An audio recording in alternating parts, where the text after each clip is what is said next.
que el Señor escuchó. Estupendo. Se nos fue el internet, nunca nos pasa eso aquí en la iglesia, debe ser que hay mucha bendición por el camino y se cortó.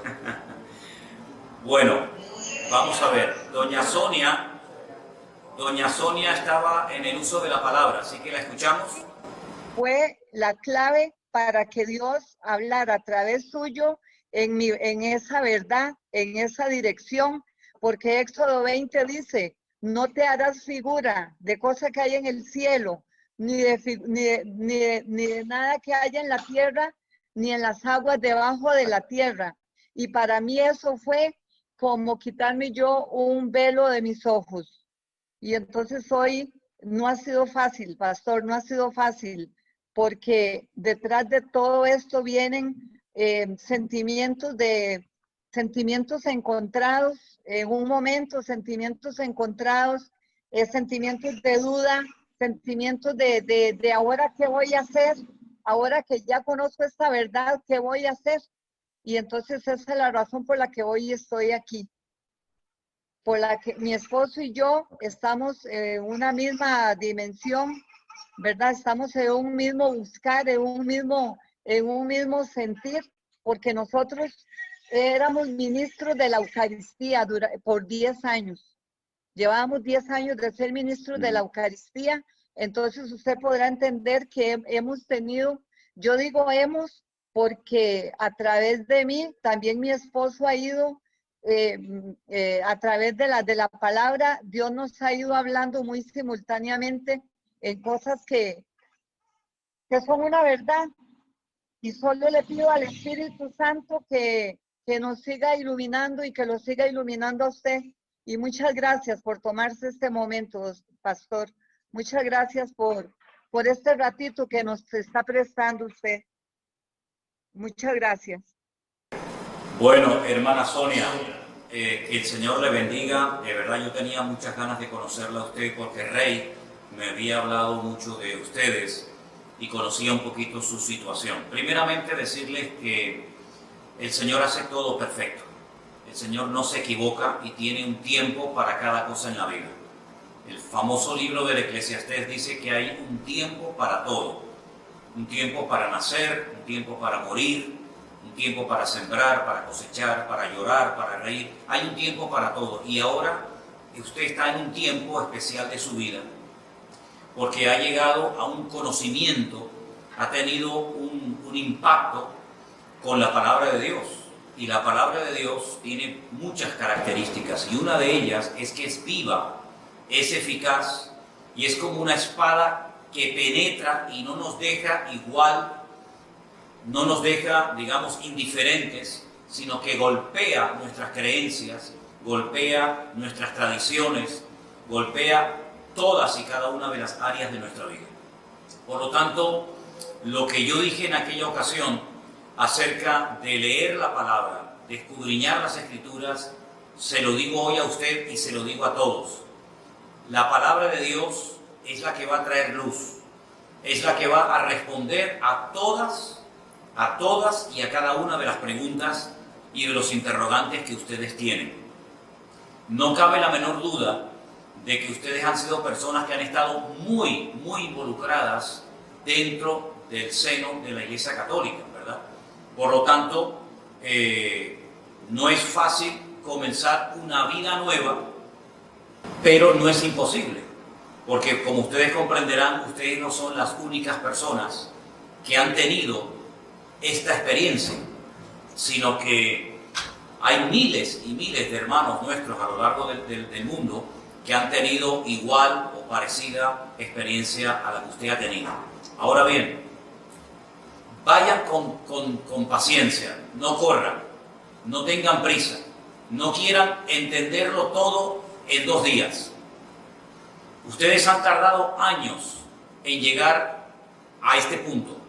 Ustedes han tardado años en llegar a este descubrimiento maravilloso de los verdaderos 10 mandamientos. Porque usted sabe perfectamente, y todos los que me escuchan en esta tarde, que los 10 mandamientos, no todos, pero algunos de los 10 mandamientos que nos enseñaron, no eran realmente así. Pero en todas las Biblias del mundo, repito, en todas las Biblias del mundo aparecen los verdaderos 10 mandamientos. Y esos 2 primeros mandamientos que nos prohíben postrar nuestro cuerpo, nuestra mente, nuestra vida ante imágenes, construir figuras de madera, de oro, de plata, de lo que sea, incluso de personajes que están en el cielo, en la presencia del Señor, pues quieran que no, es un impacto tremendo. Quiero decirles como testimonio que la primera vez en mi vida que yo comencé a leer la Biblia, esa fue la porción que yo descubrí. Precisamente los famosos 10 mandamientos de Éxodo capítulo 20, que también están en otro libro de la Biblia, el libro de Deuteronomio, el capítulo 5. Fui a hablar con un sacerdote que me daba clases a mí en los salesianos, porque yo cuando vivía en Venezuela estudié en los hermanos maristas, y en España, cuando vinimos a España a vivir, mis padres me metieron en los salesianos, ¿verdad? Y conozco muy bien la Iglesia Católica desde adentro, porque fui monaguillo, estuve en el coro, toda mi educación de niño fue en colegios católicos que eran de un nivel muy alto y muy bueno, en aquellos años por lo menos. Y entonces fui a hablar con un cura, un tal Don Gilberto, un gran hombre, un buen hombre, y le mostré los 10 mandamientos que había descubierto en aquella Biblia que un día me habían regalado. Y entonces él, mirando en varias direcciones, me dijo: Manuel, Sierra, como él me llamaba, si en algún momento de tu vida te encuentras en una encrucijada, que no sabes a quién obedecer y qué hacer, obedecer a los hombres o obedecer a Dios, quédate siempre con la palabra de Dios. Y eso es lo que hice.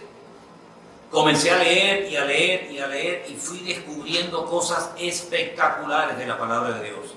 Porque digamos que eso es lo más llamativo, el golpe, ¿verdad? La confrontación con el tema de la idolatría. Porque todos los católicos, lógicamente, un buen católico, pues tarde o temprano tiene que adorar alguna imagen, algún santo, alguna virgen. Es que forma parte de la liturgia, es que es imposible ser un buen católico y no adorar a imágenes o a santos, sea a Pablo, a Pedro, a María o a quien sea, ¿verdad?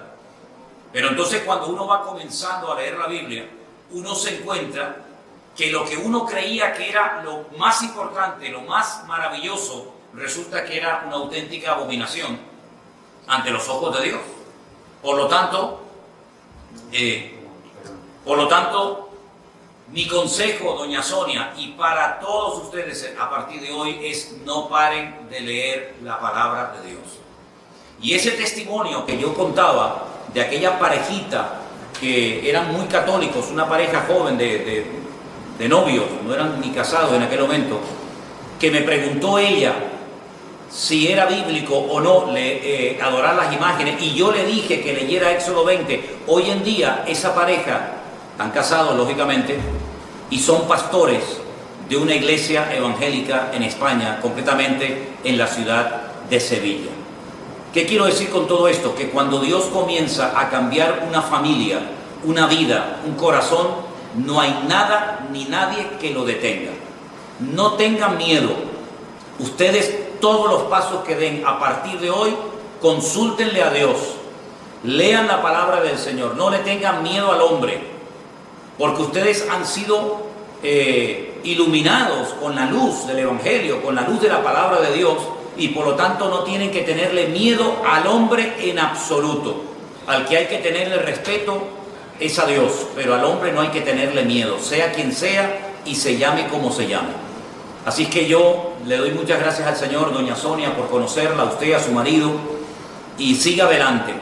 Les voy a contar a todos un pequeño testimonio.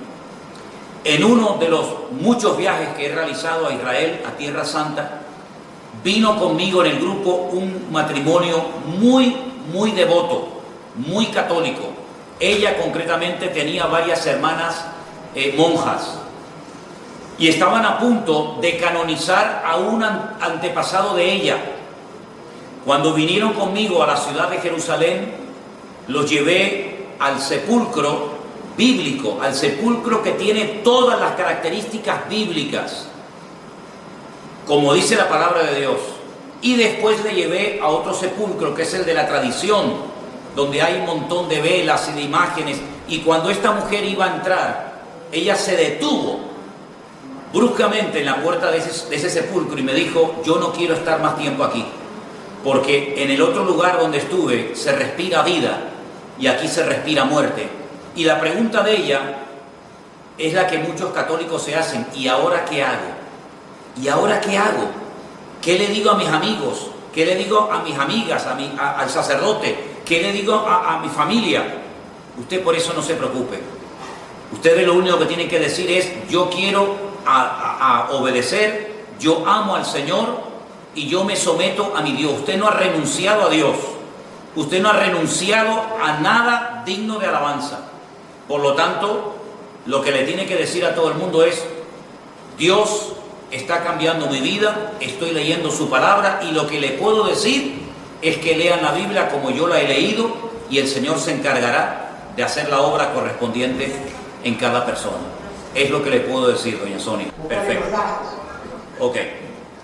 Bueno, pues, perfecto, gracias. Como resumen, no tengan miedo al hombre, lean la palabra del Señor, no tengan ningún temor, y a cualquier persona que les pregunte, díganle simplemente que ustedes están leyendo la palabra de Dios y que el Señor es el que está haciendo la obra en vuestros corazones. Por lo tanto, no le tengan ningún temor al hombre, sigan leyendo la palabra, que el Señor tiene grandes sorpresas para todos y para cada uno de ustedes por el camino. Doña Sonia, un beso, que Dios le bendiga, saludos a su marido, a su esposo, que Dios le guarde, mucho ánimo y a seguir adelante y a leer mucho la palabra de Dios, que en ella usted va a encontrar la respuesta a todas las preguntas, y el Señor le va a indicar con su Espíritu Santo, que ahora vive dentro de usted, lo que tiene que hacer en todo momento. Que Dios le bendiga grandemente. ¿Me escucharon bien ahora? Ok, gloria a Dios, gloria a Dios. Bueno, yo quisiera también decirle a cualquier otra persona que esté conectado en esta noche, que si tiene alguna pregunta, que aprovechando este momento tan bonito que estamos teniendo, que con toda libertad la haga. Ahora, perfecto, perfecto. Ok, buenas tardes, pastor. Que Buenas Señor le tardes, bendiga. hermana. Y a todos los hermanos. De verdad que qué bueno estar acá con ustedes. Para mí es una alegría inmensa. Y bueno, sí, tengo una pregunta rapidita para para darle chance a todos los demás. Es que tengo una duda con respecto a la oración. En la Iglesia Católica normalmente se ora rezando el Padre Nuestro, como todos los católicos saben. Padre Nuestro que estás en el cielo. Aquí todo el mundo sabe, los católicos, lo que es el Padre Nuestro. Yo estuve leyendo en Lucas 11, que cuando los discípulos se reúnen con Jesús, igual le preguntan de qué manera ellos podían orar. Y él les dice que oren de esta manera: Padre Nuestro que estás en el cielo. O sea, se repite la misma oración que hacen en la Iglesia Católica. Mi duda es esta: nosotros que ya estamos teniendo una relación directa con Jesucristo, como usted bien lo dice, ¿podemos seguir haciendo esa misma oración o debemos orar como si tuviéramos una conversación con Dios directamente, sin tener que usar tanto palabrerío y tantas cosas que se decían en la otra iglesia, sino como que vaciar tu corazón y decir lo que tú sientes, lo que tú piensas, y Él le irá indicando a uno de qué manera uno va a ir orando, ¿no? Ok, Esa es mi pregunta. Hermana, escuché muy bien su pregunta y le voy a pasar a responderla, y que la respuesta sirva también para todos los que están conectados en esta tarde. Primeramente, hermana, decirle que la oración, la preciosa oración del Padre Nuestro, no es una oración de la Iglesia Católica. El patrimonio no lo tiene la Iglesia Católica, ni la Iglesia Evangélica, ni nadie.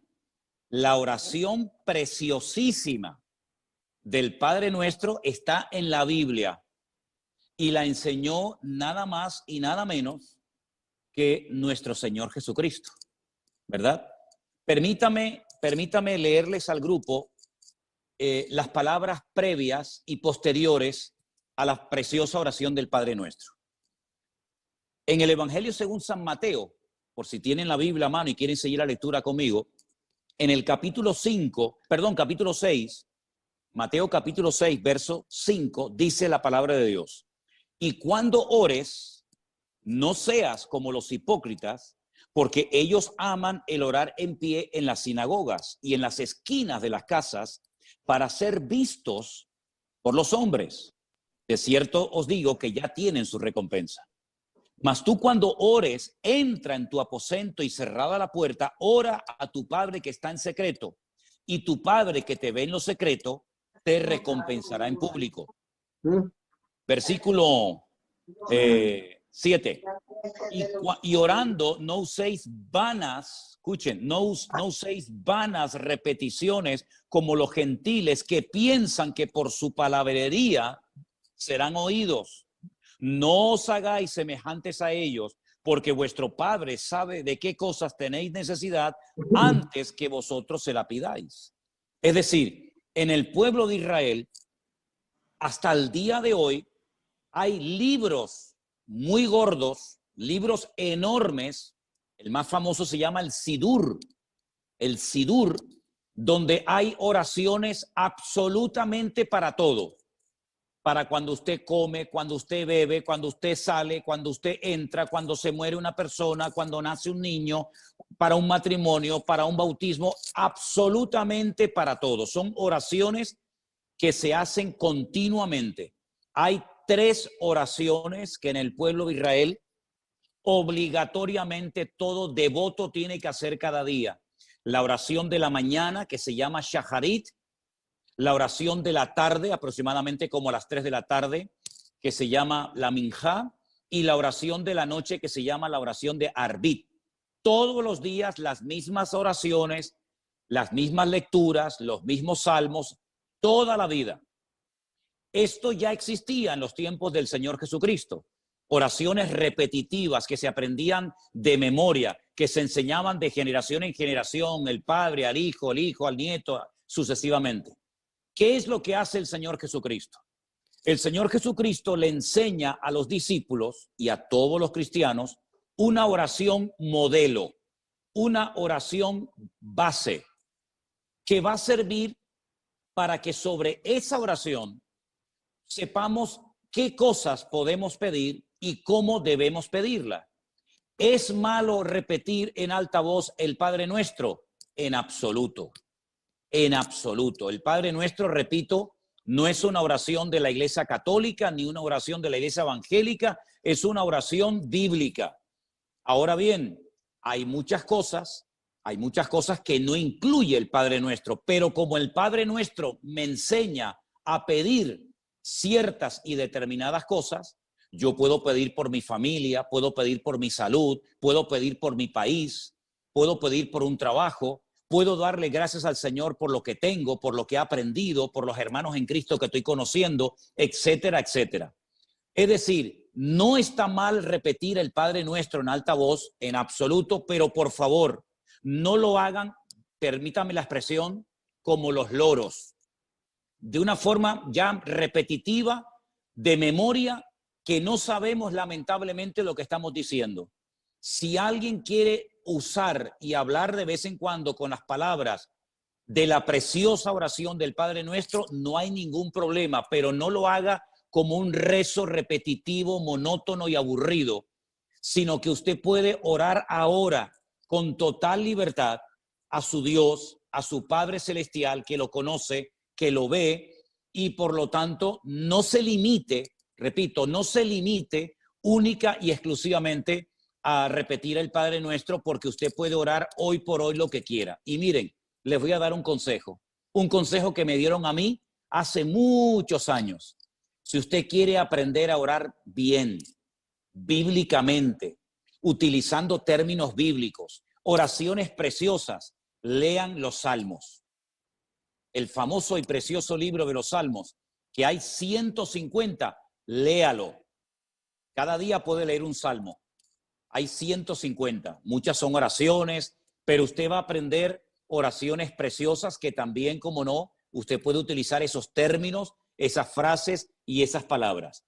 Así que como conclusión, usted puede repetir el Padre Nuestro cuando quiera, siempre y cuando no lo haga de una forma repetitiva, monótona, religiosa y aburrida. Pero no se limite única y exclusivamente a orar usando el Padre Nuestro, porque usted puede hoy por hoy orar con total libertad de padre a hijo, de hijo a padre, cuantas veces quiera. Espero que haya quedado bien, quiero decir, espero que haya quedado clara, mejor dicho, la respuesta a su pregunta, querida hermana. Perfecto, perfecto, quedó totalmente claro. Y quería Amén. acotar que sí, bueno, que tengo los libros de los Salmos, un librito solo de Salmos y lo leo siempre, pero bueno, era mi duda.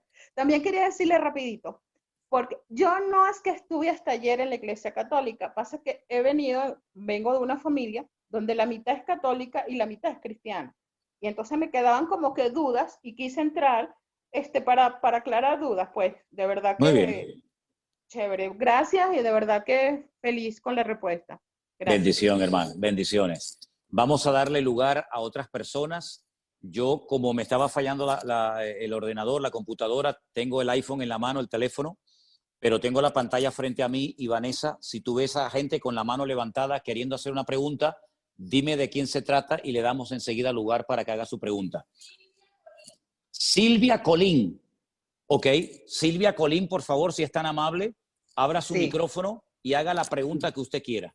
Ok, bienvenidos todos y qué bueno que estamos en esto y que nos salimos a tiempo de una religión en la que cuando yo me di cuenta hasta lloré porque dije, Dios mío, he sido engañada toda mi vida. Pero bueno, mi pregunta, tengo muchas preguntas, pero voy a hacer una para que todos tengamos tiempo de hacer alguna. ¿Cómo guardar correctamente el día de reposo? ¿Qué es lo que no debemos hacer? Porque en eso sí tengo mucha duda. También, por ejemplo, pues yo soy enfermera, yo trabajé 28 años en la noche para el Seguro Social y pues obviamente que quienes hemos trabajado en ciertos días es muy difícil guardar el día de reposo. Quiero entender que a lo mejor hay que contar 7 días y guardar ahí un día de reposo, por ejemplo, ahora para los jóvenes, para mis hijas, que trabajan mucho más ahora desde que están conectados en línea, ha sido más difícil que puedan incluso dedicarle un momento a Dios porque terminan exhaustos. Esto del encierro creo que ha sido peor para mucha gente porque no le dedican el tiempo tampoco a los hijos o tienen que estar más al pendiente con las tareas. Pero ¿qué se puede hacer para la gente que no puede guardar exactamente el día de reposo? Vamos a ver. Cuando uno lee en Génesis, el primer libro de la Biblia, todo lo que el Señor le ordenó a Adán y a Eva que hicieran, curiosamente, una de las cosas que le pide es que el séptimo día lo santifiquen. La palabra santificar significa apartar o consagrar. ¿Me explico? Apartar o consagrar es lo mismo que santificar. Bien, se lo dijo a Adán y a Eva. Es decir, en el séptimo día, ¿qué es lo que tenían que recordar? ¿Qué es lo que tenían que hacer? ¿Qué tenían que tener presentes aquella pareja por el hecho de que Dios le dijera que tenía que apartar ese día de una forma especial? Ahora bien, los días en la Biblia no reciben nombre. Se llama día primero, segundo día, se juntan los números, noten qué interesante, los números ordinales con los números cardinales, no se dice primer día, sino día primero, después segundo día, tercer día, así sucesivamente. El único día de la semana, repito, el único día de la semana que recibe un nombre es el séptimo, que se llama en nuestro idioma el sábado, y en el idioma bíblico la palabra es Shabbat. Shabbat, de la cual procede con las mismas letras, pero cambiando la pronunciación vocálica, la palabra Shebet, que significa sentarse o reposar. Cesar actividad, ¿verdad? Cesar cualquier actividad y consagrar o santificar ese día única y exclusivamente para el Señor. Bien. A lo largo de la historia, ningún pueblo guardó ese día de reposo porque se desviaron. Unos comenzaron a adorar a Moloc, a Baal, a Milcón. Solamente el pueblo de Israel a lo largo de la historia y después de recibir la Torá o la ley en el monte Sinaí por medio de Moisés, recibió la orden, y está dentro de los 10 mandamientos, de santificar el día de reposo, el Shabbat. No cualquier día, sino el séptimo. ¿Por qué? Porque en el séptimo día Dios cesó su actividad creadora. Dios no hizo nada, no habló, no hizo nada, ya todo estaba terminado. Y entonces, para decirle a las naciones paganas, nosotros no hacemos nada, porque es el testimonio visible, objetivo, que Israel podía dar como botón de muestra de que ellos creían en una obra creadora por mano de un Dios creador. Entonces, cuando la gente decía, pero ustedes, ¿por qué no trabajan en sábado? ¿Por qué los animales descansan en sábado? ¿Por qué no hacen nada? Porque nosotros creemos que Dios creó todo en 6 días y el séptimo día reposó. Era un testimonio tremendo. Ahora bien, cuando vamos al Nuevo Testamento y nos encontramos ya con la iglesia, con el cristianismo, uno históricamente sabe perfectamente, y solamente es cuestión de indagar y estudiar un poco, que los cristianos seguían, porque la inmensa mayoría en un principio eran judíos, seguían en las casas, en sus hogares, partiendo el pan. Y uno dice, bueno, partiendo el pan se refiere a que tomaban lo que llamamos la Santa Cena, el pan y el vino. No. Es que todos los sábados, el día de reposo Shabbat, se parte un pan, que es un pan trenzado, y se comparte vino. Todos los días del año que caen en Shabbat, se parte el pan y se toma el vino. Esa ceremonia se llama Kiddush. Se santifica esa ceremonia, ¿vale? ¿Qué fue lo que pasó? Bueno, algún día hablaremos de todo lo que se fue lamentablemente deteriorando con el paso del tiempo y en los muchísimos concilios que se fueron celebrando a lo largo de la historia, se fueron añadiendo y quitando cosas fundamentales que se habían practicado por siglos y siglos. Y una de las cosas que concretamente en el concilio de Nicea, antes del 400 antes de Cristo, concilio de Nicea, estudien eso en Google, por favor. En ese momento, la cristiandad, el liderazgo de la cristiandad en ese tiempo, transformó y cambió el Shabbat por el domingo. ¿Qué les parece?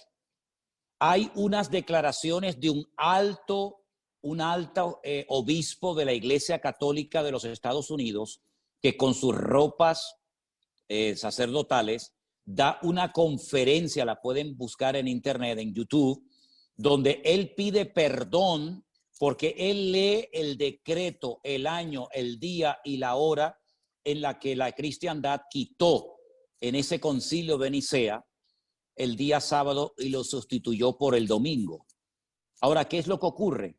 En nuestra tradición cristiana es muy difícil, no sé ustedes hermanos, pero es muy difícil por las cuestiones laborales fundamentalmente, guardar el día de reposo. De hecho, los cultos, el culto principal de la mayoría de las iglesias, aunque aquí el sábado lo hacen los jóvenes, ¿verdad? Y en muchas congregaciones, el culto principal es el domingo. ¿Por qué? Porque en el sábado trabaja mucha gente y no vendría nadie al culto. Entonces, por cuestiones de práctico, por ser prácticos, nos congregamos el domingo. Ahora, en Cristo, todos los días son del Señor. Todos. El problema es que en el paganismo sí le pusieron nombres a los días de la semana. Y uno dice, ¿cómo es eso? El lunes se adoraba la luna, el martes al planeta Martes, el miércoles a Mercurio, el jueves a Júpiter, el viernes a Venus, el sábado a Saturno y el domingo en inglés es el Sunday. ¿Qué es el Sunday? El día del sol, los adoradores del sol. Entonces, lamentablemente, muy poca gente puede juntarse en familia tranquilamente alrededor de una mesa a tener un día de reposo, en este caso el Shabbat. Ahora, mi consejo es, todos los que puedan el sábado pasarlo en familia, comer juntos, con los hijos, con los nietos, orar juntos, bendecirse los unos a los otros, háganlo. Pero por cuestiones prácticas, el venir a la iglesia el domingo no es ningún pecado mortal, es por cuestiones de cuestiones prácticas. Ahora bien, hay ciertos y determinados trabajos, como por ejemplo médicos, bomberos, policías, etcétera, que según las leyes que después establecieron los rabinos a lo largo de la historia, la vida humana está por encima del Shabbat. Es decir, usted si tiene que salvar una vida en Shabbat, lo hace, independientemente de que sea día de reposo. Jesús le dijo una vez a un líder de una sinagoga en Israel, le dijo, tú eres un hipócrita, querido, porque esta hija de Abraham que estaba 18 años atada por Satanás en tu congregación, que no se podía enderezar, tú no orabas por ella, pero sin embargo hoy te has levantado y has desatado tu buey del pesebre y lo has llevado a beber. ¿Cómo es posible que le des más importancia a la vida animal que a la vida humana? Entonces lo que no tenemos es caer en un fanatismo y creer que porque no podemos guardar el día de reposo nos vamos a condenar. No, hay que procurar cumplir con todo dentro de nuestras posibilidades. Pero el día de reposo es fundamentalmente un día de eso, de reposo, de tranquilidad, de sosiego, de calma para estar en familia, estar juntos, cesar cualquier actividad que pueda ser cesada. Y luego el domingo nos juntamos como pueblo de Dios en nuestras iglesias, nuestros cultos, y no hay ningún problema. Pero en Cristo no nos ceñimos única y exclusivamente como Israel a un día de la semana, sino que en Cristo todos los días son del Señor. Y para finalizar, en la carta muy interesante a los hebreos, que la tenemos en el Nuevo Testamento, antes de la carta de Santiago, dice que enseña que Cristo es nuestro reposo, es decir, Cristo es nuestro Shabbat. En Cristo, ese reposo que se representa con un día a la semana, nosotros lo tenemos constante y permanentemente todos los días de nuestra vida. Espero haber respondido a su pregunta, querida hermana. Sí, sí, pastor, y es que como se habla de que la gente no se salva si no guarda el cuarto mandamiento y en eso está el séptimo día, pues digo, híjole. Eso no es verdad. Eso no es verdad. La salvación no se gana por los mandamientos. Permítame ponerles el ejemplo de un joven rico que un día vino al Señor y le dijo, maestro bueno, ¿qué tengo que hacer para heredar, para tener la vida eterna? Y Jesús le dijo, ¿estás cumpliendo con los mandamientos? Y le dijo, sí. Y le dice, pero aún te falta una cosa. Es decir, cumplía con los mandamientos, pero le faltaba una cosa. Luego, por sentido común, simplemente por guardar los mandamientos, no ganamos la salvación de nuestra alma. Porque si fuera por eso, ¿para qué vino Cristo a morir en una cruz? Si cumpliendo con los mandamientos, que tampoco son tan difíciles de cumplir, obtenemos la salvación de nuestra alma, entonces la obra de Cristo en la cruz no era necesaria, nada más lejos de la realidad. La salvación no se obtiene por lo que hacemos, sino por los méritos de Cristo. ¿Ven? Okay. Gracias. Tengo más preguntas, pero bueno, a ver que alguien más haga. Ok, gracias hermana, bendiciones. A su micrófono, Hola. por favor. Hola, buenas tardes, pastor. La verdad buenas tardes. Buenas tardes. Somos una bendecida. Le presento a Carla, mi hijita, que tiene 23 años. Hola, Carla. Somos de Argentina. Hola. Y, ¿cómo es? Somos una bendecida porque todos los días escuchamos el devocional y la verdad que somos una bendecida de tenerlo en nuestras vidas, porque gracias a usted hemos interpretado la palabra, hemos tenido mucho conocimiento y nos ha ayudado un montón, porque en la Iglesia Católica jamás leímos la palabra, jamás. Siempre que íbamos a misa nunca la interpretábamos tampoco, pero al tenerla a usted en nuestras vidas somos una bendecida por guiarnos, por ser nuestra guía. Le agradecemos a Dios. Que Dios lo bendiga inmensamente. ¿Me escucha, pastor? Bueno, la pregunta que yo le hice la vez pasada era el tema de la Biblia, porque nosotros tenemos la Biblia católica y ahora tenemos la Reina Valera. Lo que quería consultarle yo, que le consulté la vez pasada, era qué hacíamos con la Biblia católica. Pero usted nos había dicho que había una parte de la Biblia católica que era muy interesante leerla, pero no me acordaba, por eso quería tomar nota para guardar. ¿Cuál era la parte interesante para leer? No se escucha, no lo escucho. Perdón, había quitado el micrófono. Ah, La Biblia católica es una muy buena versión.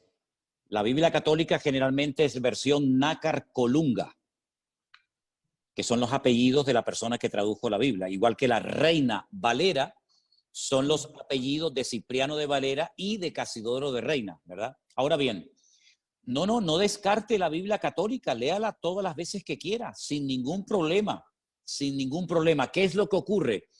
A veces nosotros en la iglesia o cuando yo hago los devocionales por internet, claro, al yo leer la Reina Valera, yo le aconsejo a la gente que tengan la misma versión para que puedan seguir la lectura. Pero la versión Reina Valera es buena, no hay ningún problema. Ahora bien, ¿cuál es la diferencia? Aunque permítame que le corrija una cosita, hermana. No hay Biblia católica y Biblia evangélica. La Biblia es Biblia. No es ni de los católicos ni de los evangélicos. Hay una sola Biblia. ¿Ok? sí. Okay. Ahora, ¿qué ocurre? Mire, en el Concilio de Trento, antes mencioné el de Nicea, ahora les voy a mencionar otro. Siglo XVI, Concilio de Trento, tomen nota. Sí. La Iglesia Católica 16. hizo muchos cambios, quitó, puso muchas cosas, y una de las cosas tremendas que ocurrieron en el famoso Concilio de Trento fue que la Iglesia Católica decidió añadirle 7 libros más al canon de la Biblia. Es decir, lo que ya estaba establecido por siglos y siglos y siglos. Fíjese, le estoy hablando del siglo XVI. Luego habían pasado ya muchos siglos después de Cristo, ¿verdad? Le añadió 7 libros de historia judía. Algunos de esos libros se llaman Baruch, Sabiduría, Tobías, Primera y Segunda de Macabeos, ¿verdad? En total 7 libros. 7 libros de historia. Usted dice que es de Argentina, ¿verdad? Sí, de Argentina, pastor, sí. Imagínense que en la Biblia añadieran historia de la República Argentina. Y que la agregue. Es una historia interesante, pero que no tiene nada que ver con lo que el Señor ya había puesto en su palabra. Entonces yo recomendé en un momento la lectura de los libros de Primera y Segunda de Macabeos. Y voy a dar una pequeña explicación para explicarles el por qué lo recomendé. En el Antiguo Testamento, la Biblia está dividida en 2 partes. Antiguo Testamento, es decir, antes de Cristo, Nuevo Testamento, después de Cristo. Bien. En el Antiguo Testamento, a través del profeta Daniel, el Señor profetizó que en el futuro vendrían 4 imperios que harían cosas tremendas contra el pueblo de Israel. Esos 4 imperios eran el imperio babilónico, el imperio de los medos persas, el imperio griego y el imperio romano. Si ustedes leen el Antiguo Testamento van a encontrar muchas cosas del imperio babilónico y también muchas cosas interesantes del imperio medo-persa, pero no va a encontrar ninguna información del imperio griego. Cuando empiezan ustedes a leer el Nuevo Testamento se encuentran, por ejemplo, a los romanos, a los centuriones, se encuentran a Poncio Pilato, etcétera, en el Nuevo Testamento. Y uno dice, ¿y qué pasó con los griegos? No están en la Biblia. ¿Por qué? Porque entre el último libro del Antiguo Testamento y el primero del Nuevo Testamento hay 400 años de silencio. No se cuenta nada. No pasó nada. Claro que pasaron muchísimas cosas. Por ejemplo, la historia de Alejandro Magno, la historia del imperio griego. Entonces, ¿qué pasó con ese imperio? ¿Qué hicieron en Israel? ¿Qué hicieron con el templo de Jerusalén? No lo sabemos, pero en Primera de Macabeos y en Segunda de Macabeos encontramos cosas muy interesantes que ocurrieron en ese periodo de la historia. Por ejemplo, la profanación del lugar santísimo con un tal Antíoco Epifanes que profanó el lugar santísimo y que puso unos ídolos tremendos. En fin, es una historia muy interesante y esos libros están en la iglesia, en la Biblia, digamos, de la Iglesia Católica, la versión nácar colunga. Los macabeos eran unos hermanos que se rebelaron contra el imperio romano. No se llamaban macabeos. Creo que uno se llamaba Simón, otro se llamaba Judá, todos murieron como mártires. Ellos pelearon, se rebelaron contra el imperio griego y volvieron a consagrar el templo, que era un santuario pagano griego y que era un gimnasio para hacer gimnasia. Los griegos lo volvieron a consagrar al servicio al Señor, ¿sí? Entonces a ellos los llamaban los macabeos, que viene de la palabra macab. La palabra macab en hebreo significa martillo. Un macab es un martillo, son los que golpeaban, los que amartillaban, los que golpeaban a los enemigos. Y de ahí viene la palabra macabeos, ¿verdad? Entonces es una historia muy interesante que sería muy bueno que ustedes la leyeran. El libro de Judith es una chica que hace algo por la historia del pueblo de Israel. Esa es la gran diferencia que hay entre una Biblia y otra. Por lo demás, la versión Nácar Colunga católica y la versión Reina Valera son muy buenas versiones en castellano para poder entender el mensaje divino, el mensaje de Dios. ¿Sí? Sí. Muchas ¿Okay? Gracias, pastor. Le entendí. Por nada. Muchísimas por gracias favor. y que Dios lo bendiga. Gracias por igualmente. siempre, por sus devocionales. Amén. Gracias, un placer. Gracias. ¿Más preguntas tenemos, Vanessa? Sí, buenas tardes a todos y que Dios me los Buenas bendiga. tardes, igualmente. Muchísimas gracias, pastor, de verdad, por toda esta oportunidad que nos está dando a todos nosotros. En lo particular, pues siempre he venido de una iglesia, de una formación católica, toda mi familia, de verdad. Aquí nadie me ha dicho, pues, nadie me ha invitado. Es el mismo Señor quien ha puesto todo en mi vida, porque precisamente tuve esa curiosidad de estar empezando a leer la Biblia y obviamente pues a partir de que empecé a leer, que no sabía ni por dónde empezar, yo empecé desde el principio, desde el Génesis. Entonces empezaron a surgirme muchas dudas, precisamente eso de la idolatría, de los ayunos, de todo esto, ¿no? Pero a mí, por ejemplo, en lo que me respecta es en lo que veo en la cuestión de los diezmos y de los ayunos. Porque si bien es cierto, por ejemplo, acá en la Iglesia Católica muchas veces decían, no, que los diezmos, pues no necesariamente estos, no es necesariamente dar el 10% de lo que tú ganas a esto, sino ayudar a otra gente, ¿no?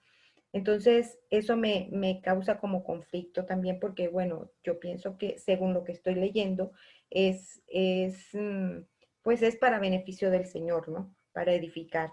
Que esa es otra de las dudas que tengo yo aquí, por ejemplo, ahorita que estamos en la iglesia virtual, ¿cómo hacemos nosotros para aportar, para poder ayudar y contribuir a que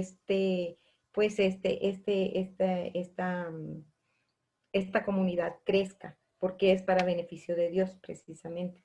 Y lo del ayuno, bueno, ya eso es otra cosa que me imagino que será en otra oportunidad.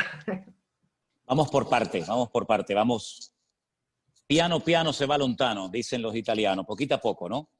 Miren, hermana, vamos a ver, que quede bien claro para todos los hermanos, todo el grupo que en esta tarde está conectado, que yo, que les habla, en ningún momento he hablado de aportar absolutamente nada. ¿Ok? No hablamos de diezmos, ni de ofrendas, ni de donaciones, ni de limosnas. No he hablado absolutamente nada de eso, ni lo haré, salvo si me preguntan.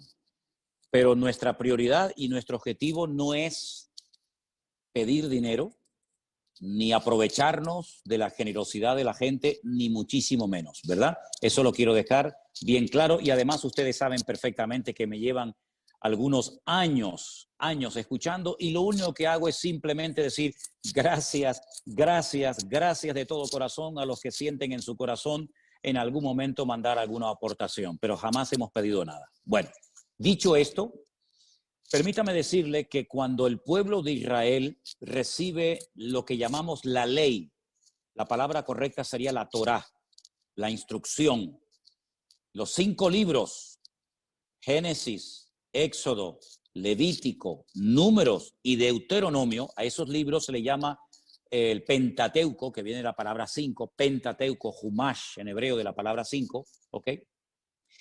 Reciben 613 mandamientos. Repito, 613 mandamientos u ordenanzas. Había ordenanzas que eran para las casadas, para las solteras, para los viudos, para los soldados, para los agricultores, para los ganaderos, para los sacerdotes. Sí, imagínense, 613 mandamientos hay para todo el mundo y para todos los gustos. Ok. Una de las cosas que el Señor dijo es que de las 12 tribus de Israel, las 12 familias que se fueron reproduciendo y formaron el pueblo de Israel, el Señor escogió a una de las 12 que fueron los levitas, la famosa tribu de Leví, que no iban a recibir herencia, no iban a recibir tierra, por lo tanto, no se iban a poder dedicar ni a la agricultura, ni a la ganadería, ni a ningún otro trabajo, sino solamente a las cosas del templo, del tabernáculo, las cosas del Señor, los sacrificios, etc. Entonces la pregunta es, si no podían trabajar en otra cuestión más que en los asuntos de Dios, ¿de qué vivía esta gente? ¿Verdad? Pregunta lógica. El Señor estableció un sistema maravilloso, extraordinario. Dijo, las 11 tribus restantes, Judá, Benjamín, Zabulón, Dan, etcétera, van a apartar el 10% de sus entradas. Unos apartaban papas, otros aportaban limones, otros aportaban corderos, otros aportaban fruta. Es decir, cada tribu, hablamos de miles de personas, apartaban el diezmo de sus ganancias, de sus entradas. Si vivían muy lejos y no podían traer la mercancía, la vendían y traían el dinero al templo. Entonces, con ese 10%, ese diezmo que aportaban las 11 tribus de Israel, se mantenía a la tribu de Leví, a los sacerdotes, y se mantenía la casa de Dios, es decir, el templo de Jerusalén en aquel tiempo. Bien, hoy en día, en las congregaciones, yo hablo de mi situación en España, que no recibimos ningún tipo de subvención ni de aportación económica del Estado. ¿Cómo se ha mantenido la iglesia evangélica? ¿De qué vive la iglesia? ¿Cómo pagan la luz, el agua, los alquileres de los locales? Nosotros no tenemos propiedades, todo es alquilado. Pues con las aportaciones voluntarias de la gente, de las ovejas, de las personas. Entonces hay una costumbre dentro del pueblo evangélico que nace, que viene del pueblo de Israel, que es apartar el 10% de sus ganancias y lo aporta a la obra de Dios. Y con eso se pagan los gastos. ¿Qué es lo que está haciendo gente que nos está viendo por internet? Bueno, ellos van a la página web de nuestra iglesia y ven que hay una cuenta bancaria y hay un sistema muy sencillo, muy seguro, muy rápido que se llama PayPal, ¿sí? Y con ese sistema de PayPal, lo que hacemos es permitirle a la gente, perdón, un segundito, y el Señor es fiel y el Señor nunca nos abandona y hasta el día de hoy podemos decir que el Señor ha cuidado de su obra. ¿Me entendió la respuesta? ¿Sí? Sí, pastor, buenas tardes. Abra su micrófono, por favor. María Luz. Ok, ya puede hablar. Sí, la escucho. La escucho. Buenas tardes, pastor. ¿Me Adelante. escucha? Le escucho perfectamente, hermana. Adelante. Ya. Buenas tardes, muchas bendiciones para todos. Mi duda es que, bueno, alguien preguntó sobre eso, primero que nada, sobre el ayuno y luego sobre el bautizo. Ya, alguien por ahí, hermano cristiano de otra parte, sí me decía de que yo me tenía que bautizar luego ya. Entonces yo le dije que una vez la había escuchado a usted, que usted decía que, como dijo delante, piano, piano. Quiero conocer bien, quiero aprender de la palabra, quiero ir poco a poco aprendiendo todo lo que es el cristianismo y lo que me diga el Señor. Entonces, no estuve un poco de acuerdo con esa persona porque como yo siempre fui católica, toda mi familia fue católica, y siempre dije de que si algún día el Señor me llamaba, yo quería hacer las cosas bien. Entonces, estoy en eso, estoy aprendiendo y yo quiero saber si estoy errada en lo que yo pienso. Por eso mi pregunta iba ya hacia lo del bautismo, pastor. Ok, hermana. Escuché su pregunta perfectamente y se la voy a responder. ¿Usted me está escuchando bien a mí? Sí. Ok, mire, hermana, vamos a ver. Cuando uno va a la palabra del Señor, que es a donde siempre tenemos que ir a ver qué es lo que el Señor manda, a ver qué es lo que el Señor ordena, uno se encuentra que hay gente en el Nuevo Testamento que se bautizaba. Y entonces uno dice, bueno, ¿cómo se bautizaba la gente? ¿Cómo hacía la gente en la Biblia para bautizarse? Vamos a ver cómo lo hizo el Señor Jesucristo. Uno se encuentra al Señor Jesucristo, que no es un niño, sino ya es una persona adulta, que va caminando por su propio pie a un lugar donde hay un tal Juan el Bautista que está bautizando a la gente en el río Jordán. Entonces uno dice, qué curioso que el Señor Jesucristo, que es nuestro ejemplo en todo, ¿verdad? El Señor Jesucristo es nuestro ejemplo en todo. Sus padres, José y María, no lo bautizaron cuando era un niño pequeño, sino que él a la edad de 30 años se bautiza, lo bautizó Juan el Bautista, y después, como saben ustedes, se va al desierto y está ayunando un montón de días hasta que él comienza su ministerio.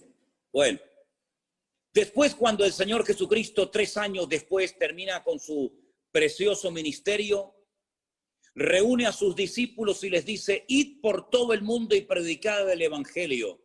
El que creyere, escuche bien el orden, el que creyere y fuere bautizado, es decir, que él lo que quería es que la gente que se fueran a bautizar supieran lo que están haciendo. No fuera algo por tradición, algo impuesto por la sociedad, como la familia que obliga y que presiona para que al niño lo bauticen, sino que vemos que todos y cada uno de los ejemplos que encontramos en la Biblia de personas que se bautizaron, ninguno era ningún niño. No eran niños de una semana, de un mes, de 15 días, no, eran gente grande, era gente adulta, que primeramente creían y luego se bautizaban.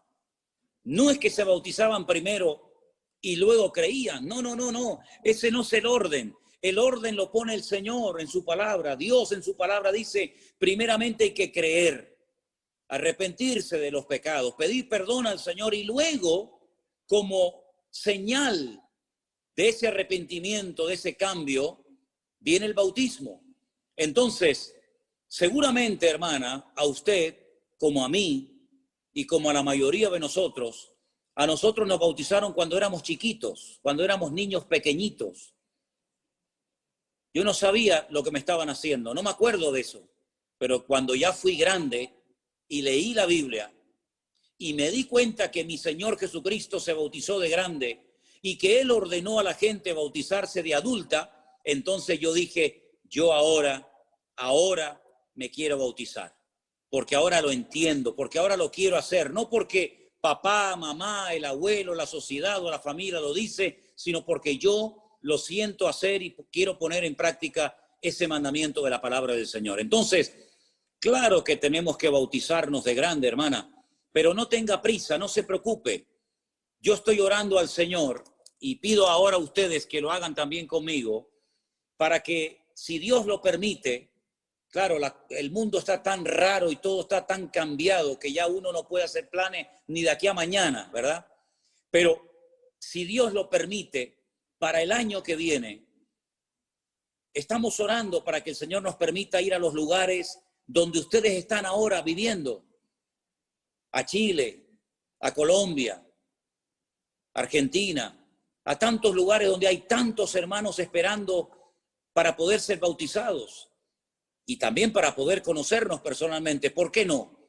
Entonces les pido que oren, porque si el Señor lo permite, imagínense los hermanos de Argentina, de Chile, de Colombia, de otros países que se quieren bautizar. Qué lindo sería si nos pudiéramos juntar y hacer un día, un culto, una reunión en un río, en un lago, en algo, en un sitio donde poder bautizarles a todos ustedes. Así que no tengan prisa.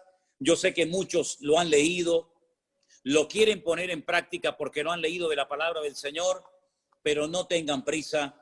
Ya lo haremos cuando el Señor lo permita y lo crea conveniente. Amén, hermana. Así que le animo a que siga adelante con el Señor. Lea la palabra, preste atención a lo que dice el Señor y no tanto a lo que dice la gente. Y no se preocupe que cuando llegue el momento, usted podrá poner en práctica ese mandamiento de la palabra del Señor. Espero haber respondido a su pregunta en esta noche, perdón. Bueno, aquí es de noche, para ustedes es de día. Hola, pastor, qué gusto más grande poder saludarlo. ¿Me escucha bien? Sí, le escucho. Ya, qué bueno, qué gusto poder saludarlo. Yo soy de Chile y bueno, católica hasta hace poco tiempo y tratando de poder seguir lo más posible algo que no conozco muy bien. Entonces, mi pregunta es la siguiente, pastor. La verdad es que uno tiene que llevar una vida a diaria. Y usted sabe que en los católicos, ya que usted fue católico también alguna vez, todo sirve, todo vale. En los católicos uno iba a misa el día domingo y se sentía que había quedado purificado para el resto de la semana. Entonces, mi pregunta es la siguiente. Yo he visto que no hay una... por ejemplo, para nosotros, sabe que los católicos la Eucaristía, como decía la otra señora, es súper importante. Y yo he visto que en la iglesia que usted preside, eso es una vez al mes. Y nosotros para poder comulgar teníamos que habernos confesado, ¿cierto? Y esto tampoco lo veo en las iglesias cristianas. Entonces mi pregunta es, no importa que uno no se haya confesado, o cómo lo hacen para ustedes determinar cuándo es la Santa Cena que ustedes le llaman y para poder estar bien con el Señor, porque para nosotros sabe lo importante que es la Eucaristía.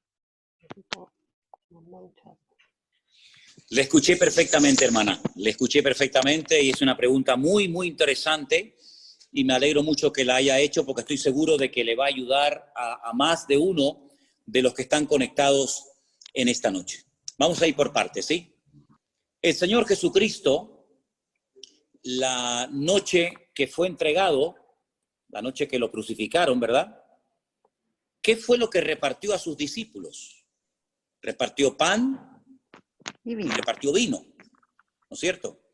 Porque además esa noche se estaba celebrando una fiesta que en hebreo se llama la fiesta de Pesaj. Nosotros la conocemos como la fiesta de la Pascua, ¿sí? Y es una noche muy, muy importante porque recordaban la liberación de la esclavitud en Egipto. Habían estado 400 años sus antepasados en Egipto como esclavos, la mayoría del tiempo, y lograron salir milagrosamente a través de Moisés, que los llevó hasta el monte Sinaí, y bueno, todos conocemos la historia, ¿verdad? Entonces, todos los años se sigue celebrando en Israel la fiesta de la Pascua, donde comen hierbas amargas, donde comen el cordero, donde comen pan sin levadura, donde toman el vino, ¿cierto? Ahora, en el Nuevo Testamento, el Señor Jesucristo dijo, haced esto en memoria de mí, y todas las veces que lo hagáis, la muerte del Señor anunciáis hasta que Él venga. Es cierto que cuando uno era católico, y sé perfectamente lo que usted dice, porque yo era casi de misa diaria, porque en aquellos tiempos teníamos que ir a misa casi todos los días en el colegio, y previamente teníamos que pasar por el confesionario. Y yo casi ya no sabía ni lo que decirle al cura, porque como me confesaba todos los días, pues ya le conté todo. Entonces lo que hacía, que me pegaban así sopapos, ya me pedía perdón por los pecados que iba a cometer, porque como iba a seguir pecando, pedía perdón por lo que había hecho y por lo que iba a hacer. Una cosa tremenda, ¿no? Entonces, nosotros nos confesamos a Dios. porque es el único que puede perdonar todos y cada uno de nuestros pecados. ¿Por qué lo hacemos en nuestra iglesia? No en todas es igual. Conozco iglesias que lo hacen todos los domingos, todas las semanas. En nuestra congregación lo hacemos una vez al mes y repartimos pan y vino para todos. No solamente me tomo yo vino y a la congregación le damos pan, sino que todos somos iguales delante de Dios y todos tomamos pan y todos tomamos vino. Dice la Biblia que cuando se va a participar de la Santa Cena o del pan o del vino, de la comunión, llámelo como quiera, uno tiene que examinarse, uno tiene que probarse a sí mismo. Es decir, uno tiene que estar bien delante del Señor. Entonces siempre aconsejamos que antes de participar del pan y del vino, ya que no hay confesionario, ya que no tiene que venir la gente a mí a confesarse y pedirle perdón y yo absorberle y ordenarles una penitencia, lo que hacemos es, antes de participar del pan y del vino, oramos. Y yo digo, hermanos, si hay algo que tienen que arreglar entre ustedes, si hay algún pecado de lo cual tienen que arrepentirse, por favor, pónganse bien delante de Dios para que puedan participar dignamente, como dice la palabra. Entonces, curiosamente, les anuncio a todos ustedes, este domingo por la tarde, a las 6:30 de la tarde, hora aquí en Canarias, vamos a participar del pan y del vino. Entonces, yo anuncio esto por si alguno de ustedes que ya ha entendido el Evangelio, que va en serio con el Señor, quiere unirse virtualmente en ese momento con nosotros. Lo van a hacer miles de personas en muchas partes del mundo, pero si ustedes nunca lo han hecho y les gustaría participar del pan y del vino, pues tenga preparado el pan y el vino o el zumo de uva para ese día, y cuando llegue el momento, usted que va a ver el culto por YouTube en directo, cuando yo diga participemos ahora juntos del pan, usted lo puede hacer. Cuando participemos juntos de la copa, usted lo puede hacer. Y algún día, si Dios lo permite, lo haremos juntos en persona. Así es que nosotros, ya digo, nos confesamos al Señor, procuramos estar bien delante del Señor para participar dignamente del Señor. Así que de aquí al próximo domingo, todo lo que tengan que arreglar, si tienen que pedir perdón, si tienen que perdonar, si tienen que alinearse con el Señor, procuren hacerlo todo decentemente y con orden, para que el próximo domingo, si Dios quiere y lo permite, podamos participar juntos del pan y del vino y disfrutar de un tiempo muy bonito en comunión. A pesar de la distancia, podemos hacerlo virtualmente por internet. ¿Les parece? Espero haber respondido a su pregunta, querida hermana. Sí, fue muy maravilloso, pastor, muy amable, muy claro, y quedé bastante tranquila porque era una de las dudas que yo tenía, precisamente porque usted sabe lo que significaba para los católicos, pero ya ahora que yo ya no sé dónde tengo el pie, espero que en la iglesia, que verdad, porque es difícil, es muy difícil guardé la Virgen, yo era marianista de rezar el rosario todos los días, y hay cosas que han sido difíciles, pero estoy muy contenta porque a través de la Biblia que la aprendí a leer con usted, pastor, me he ido dando cuenta y he ido encontrando las respuestas ahí. Entonces no siento que estoy haciendo algo mal, porque me sentía como engañando a la Virgen, me sentía como mal, me sentía con un peso súper grande. Claro. Entonces ahora ha sido muy reveladora su palabra, usted es muy claro, me encanta cuando se enoja y nos reta, me gusta muchísimo eso, ha sido muy amable. Muchas gracias, hermana, gracias, un placer. Muchas bendiciones. Un placer poder servirla, y le voy a decir que hay un versículo en la Biblia, en la carta de Pablo, del apóstol Pablo a los Romanos, capítulo 8, versículo 1, dice: ahora pues ninguna condenación hay para los que están en Cristo Jesús, los que no andan conforme a la carne, sino conforme al Espíritu. No se sienta mal por hacer las cosas como Dios dice en su palabra. Al contrario, dígale: gracias, Dios mío, porque ahora con tu palabra tengo más paz y más tranquilidad que nunca. Y yo le animo a que este domingo, tal vez por primera vez en su vida, no lo sé, usted se anime con su trocito de pan y su copita de vino a participar con miles de hermanos de la Cena del Señor, recordando su muerte, su resurrección y su venida. Que el Señor la bendiga. Será. Así será. Amén. Muy amable, pastor. Amén. Muchas gracias. Gloria a Dios. Qué bueno. Vamos a ver quién es la siguiente que tiene más preguntas. Abre tu micrófono y te escuchamos atentamente en esta tarde. Buenas tardes para todos. Activa el micrófono, Alberto. Encienda su micrófono, por favor. ¿Ahí me escuchan? Sí, hermano, le escuchamos. Adelante. Buenas tardes para todos. Especialmente para usted, pastor, un saludo cordial.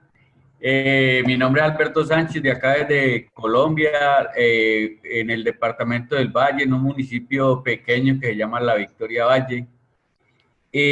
Bueno, como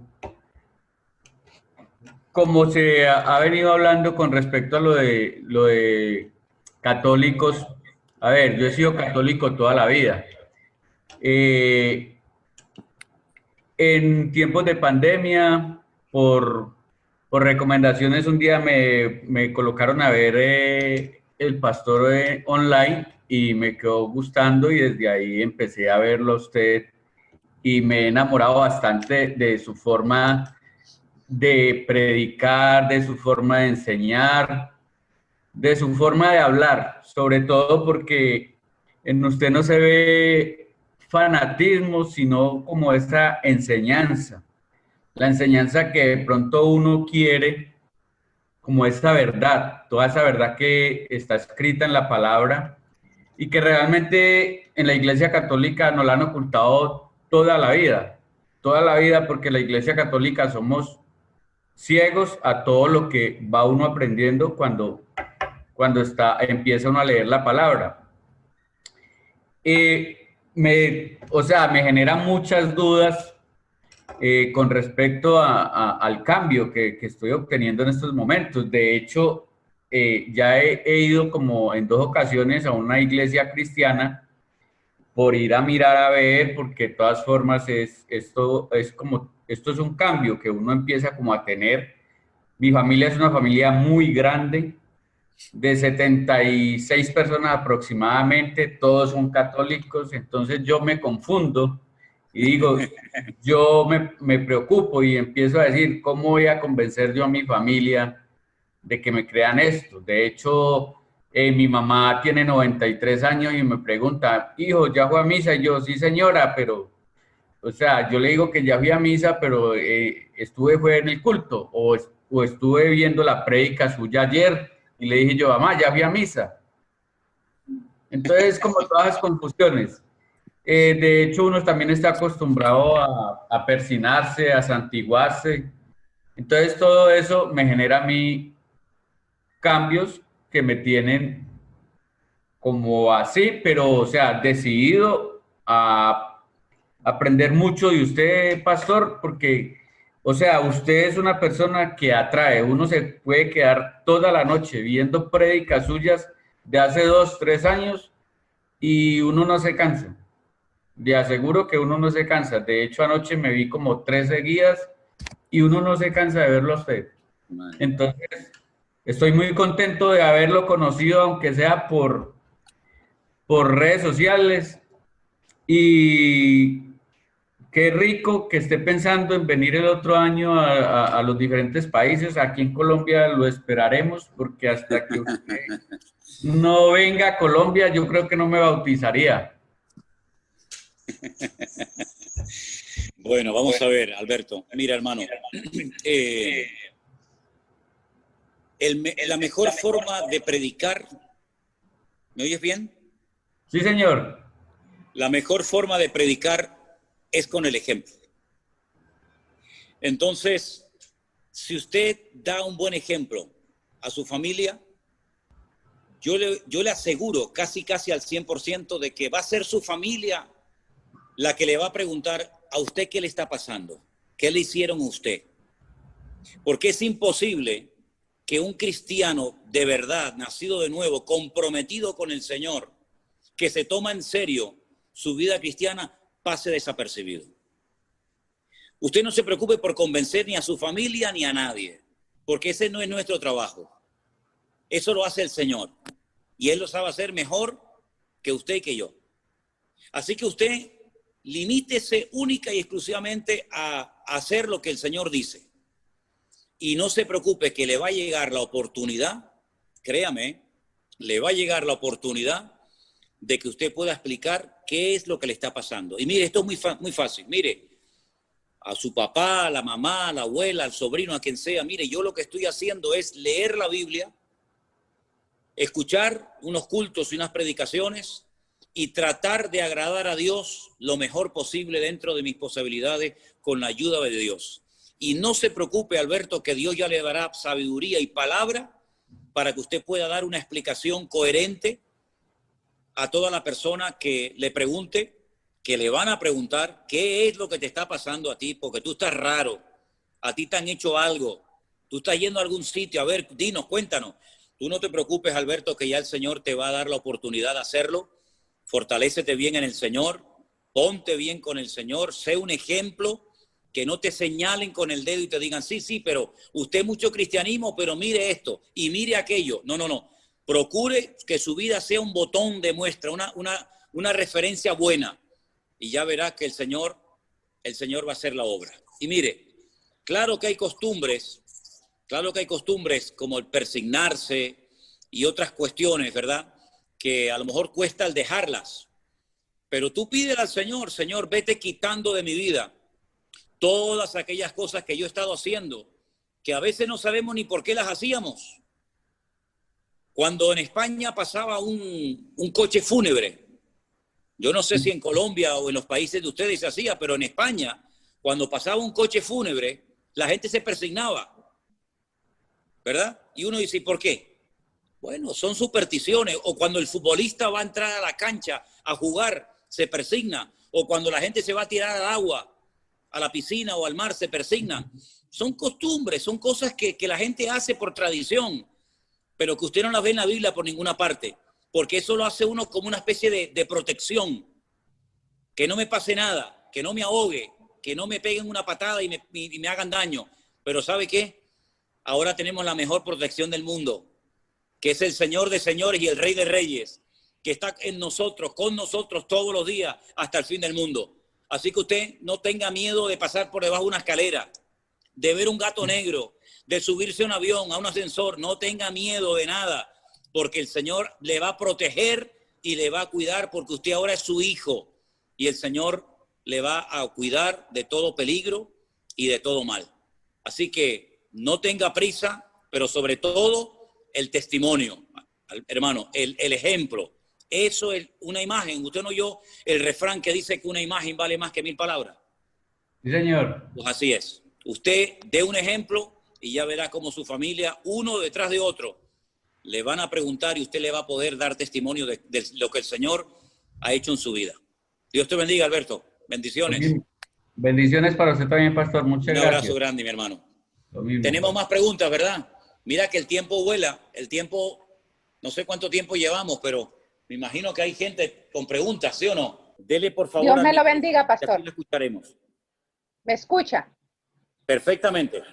Bendiciones para usted, para la hermana Elena, que por ahí miré su mano, para el hermano Anderson también los miré, a todos detrás de cámaras, agradecida con el Señor porque lo tenemos aquí enseñándonos. Es un maestro muy duro, pero muy justo. Entonces, mi pregunta es, pastor, ¿qué clase de pan tenemos que compartir con usted el día de, qué clase de vino, el día de que hagamos compartir Mire, el pan y el vino? Sí, está buena la pregunta, está buena. Mire, realmente lo que se tomaba, lo que se comía en los tiempos de Cristo y lo que comían los discípulos cuando llegaba esa noche, sobre todo en la época de la Pascua, era realmente pan sin levadura. Era lo que se comía, pan sin levadura. Era como de una galleta, ¿verdad? Y en el libro de Éxodo explica por qué se tenía que comer pan sin levadura, porque no había tiempo para que leudara la masa, porque tenían que salir muy rápido de Egipto. Pero mire, no se hagan problema con eso. Cualquier trocito de pan que usted tenga por la casa. Tampoco tiene que ser 1 kilo de pan. Un trocito pequeño. No se me vaya a atragantar. y después queramos tomar mucho más vino, Con ¿verdad? un trocito de pan cualquiera. Podemos participar juntos de la Santa Cena el domingo, si Dios quiere, que va a ser muy lindo y que estoy Y el seguro que vino, para muchos de pastor. ustedes va a ser la primera vez que lo van a hacer. Para mí sería la primera vez. ¿El vino, qué clase Dame de volumen, vino? no oigo nada. ¿Cualquiera? Dígame, El hermana. vino, pastor, ¿qué clase de vino? ¿Sería cualquier? Mire, vamos a ver, con el tema del vino, yo le digo, si hay alguna persona que ha tenido problemas con la bebida, es decir, que ha sido alcohólico, que ha tenido problemas con la bebida, yo le recomendaría que tomara zumo de uva. Okay. El zumo de uva, que es como si fuera vino, porque hay gente que fue alcohólica y no le conviene tomar vino. Claro. Ahora, que sí. los que nunca hemos tenido problemas con la bebida, los que nunca hemos sido esclavos del alcohol, solemos participar con una copita chiquita, copita chiquita de vino. Pero si no tiene vino, pues con zumo de uva, sin ningún problema. Perfecto. ¿Okay? Las dos cosas Era sirven, porque son frutos de la vid. Pregunta, y de la vid sale el vino y de la vid sale el zumo de uva. Así que una de las dos sirve sin ningún problema. ¿Ok? Ok, pastor. Muchísimas gracias. El Señor me los bendiga grandemente. Gracias, hermana. Miren, vamos a darle lugar a 2 o 3 preguntas más y vamos a ir terminando por ahora, porque yo creo que vamos a tener que tener más reuniones de cara al futuro. Me parece a mí que sí, ¿eh? Me parece a mí que sí. A ver, ¿quién va a ser la siguiente? Vanessa, por favor. Su micrófono. Listo. Buenas tardes. Adelante, pastor. hermana. Buenas tardes, pastor. Bendiciones, un gusto saludarle. Es mi hermana Mónica Victoria. ¿Sí nos escucha? Sí. Ok, bueno. Y pues nosotros venimos de una familia católica. Mis papás son católicos. Nosotros, pues a partir de que escuchamos sus prédicas y sus devocionales y sus cultos y las escatologías, pues la verdad hemos aprendido muchísimo con ustedes su palabra, de lo que nos enseñan, y pues estamos muy contentas. Y estoy en el proceso de enseñarle a mi hijo también, tiene 10 años y de enseñarle predicar. Yo soy divorciada, pues ella es soltera, pero mi hermana tiene una pregunta que hacerle porque pues ha escuchado su prédica y las escatologías. Entonces, pues le cedo la palabra a mi hermana. Dios me lo bendiga. Buenas tardes, pastor. Un gusto conocerlo y que se tome el tiempo de reunirnos a conocer la palabra de Yahshua. Y bueno, derivado de que he escuchado las prédicas que ha dado y las escatologías y del tema que dio el día de ayer, yo tengo una pequeña duda. No sé si existe que si hay una pretribulación, tribulación y gran tribulación, o es solamente la tribulación. No sé si me pudiera aclarar ese punto. Bueno, mire, hermana, la Biblia nos habla en plan genérico, ¿verdad? A nivel general de algo que se conoce como la gran tribulación. En el Antiguo Testamento, la expresión no es gran tribulación, sino es el tiempo de angustia de Jacob. Es lo mismo, pero depende si usted está leyendo el Antiguo o está leyendo el Nuevo. Solamente recibe un nombre. No hay pretribulación, posttribulación, hay gran tribulación y punto. Lo que ocurre es que la Biblia sí nos da mucha información acerca de lo que va a ocurrir previo, es decir, antes de que comience ese periodo terrible que se llama la Gran Tribulación y que es el desarrollo del libro de Apocalipsis fundamentalmente, aunque también de otras profecías del Antiguo Testamento, ¿vale? Entonces es lo que se conoce como el tiempo del fin. Es decir, cuando se acerque el tiempo de la tribulación, vamos a comenzar a ver muchísimas señales. Algunas de ellas ya estamos comenzando a verlas. Ya se está hablando de la formación de un nuevo orden mundial. Estamos viviendo una pandemia mundial, ¿verdad? Muchos de nosotros sabemos de lo que estamos hablando. Millones de hermanos no se pueden congregar, iglesias cerradas, etcétera. Entonces, hay una gran tribulación que empieza con algo que se conoce en la Biblia, en Apocalipsis 6, como los sellos, Los sellos, que son 7, a continuación 7 trompetas y a continuación 7 copas, las copas de la ira. Pero antes de que comience a desarrollarse o dé lugar el inicio de la gran tribulación, hay muchas señales previas, como los dolores a la mujer que está de parto, ¿verdad? No nace el niño en el primer momento, sino que hay unos dolores que van avisando que el niño viene, y esos dolores van preparando a la madre para el momento del alumbramiento, el momento del parto. Entonces, eso es lo que la Biblia, a grandes rasgos, nos enseña acerca de lo que se conoce como la gran tribulación. ¿Ok? Ok, sí, pues muchas gracias, pastor. Oramos por usted, por su familia y por toda la iglesia. Estamos muy, muy contentas y pues que Dios lo bendiga grandemente. Pues nada, hermana, un placer haberla podido ayudar, y de todas maneras, las clases de escatología que se grabaron en su momento, allí hay también muchas explicaciones que en un momento determinado sería bueno que a lo mejor usted escuchara y que le pueden ayudar y reforzar su conocimiento de la palabra, ¿sí? ¿Okay? Me pasan una nota que dice una niña, una hija de 8 años, que no ha aceptado al Señor. Bueno, al final de la reunión vamos a hacer una oración especial para los que todavía no han aceptado al Señor, que lo puedan hacer hoy y que puedan experimentar el gozo de la salvación. Voy a dar lugar a 2 preguntas más, por favor. Así que Vanessa me va a indicar de quién se trata la primera pregunta. Tenemos 2 y terminamos con oración. ¿Me escuchan? Sí. Hola, soy dominicana y vivo en Suiza desde hace 4 años más o menos. Yo mandé mi pregunta por WhatsApp porque yo pensé que no iba a estar hoy, pero gracias a Dios he podido estar. Le quiero dar las gracias a los hermanos y a usted también, porque gracias a Dios he encontrado por fin una persona que no explica, no explica todo realmente claro y que puedo entender. Muchas de las preguntas que tengo al escuchar las prédicas, me pasa algo especial, es que escribo las preguntas y al otro día cuando oigo el devocional o cuando oigo la prédica, las preguntas van siendo contestadas. Pero tengo un problema reciente con mi esposo.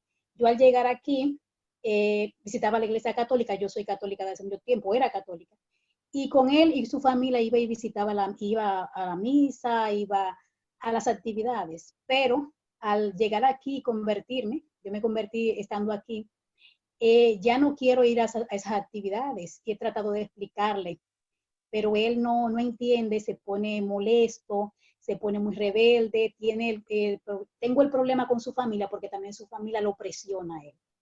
Entonces, esa es una de las preguntas, ¿cómo hacer para nosotros poder, o para, en el caso mío, porque yo sé que es posible que otras personas tengan el problema, para poder lidiar con esa situación? Porque mi esposo no entiende el cambio que ha habido en mi vida, mi esposo no entiende, entonces su familia también lo presiona y también quiere presionarme a mí para que yo vaya a la misa, para que vaya a los bautizos y para que vaya a las actividades católicas, que de hecho yo antes asistía al principio cuando llegué aquí. Gracias, y espero que también esta duda que tengo, esta pregunta, le pueda ayudar a otras personas, porque sé que también van a pasar, si no han pasado por la misma situación que yo.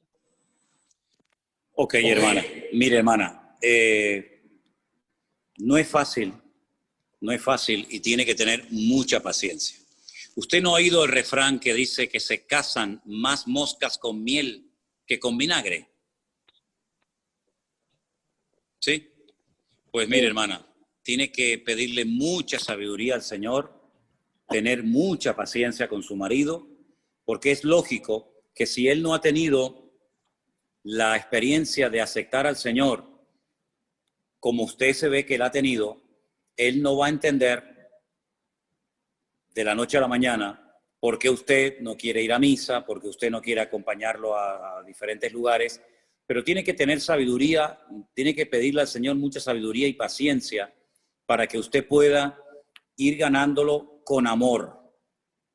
Y el Señor le va a dar palabras y el Señor le va a dar la sabiduría necesaria para que usted sepa cómo llevarlo a los caminos del Señor. Lo mismo que le dije antes a Alberto, se lo digo ahora a usted.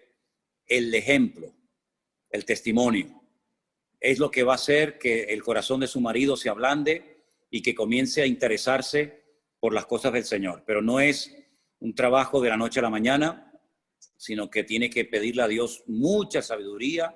Hay momentos que es mejor callar que ganar una discusión. Hay momentos que es mejor hablar y no callar.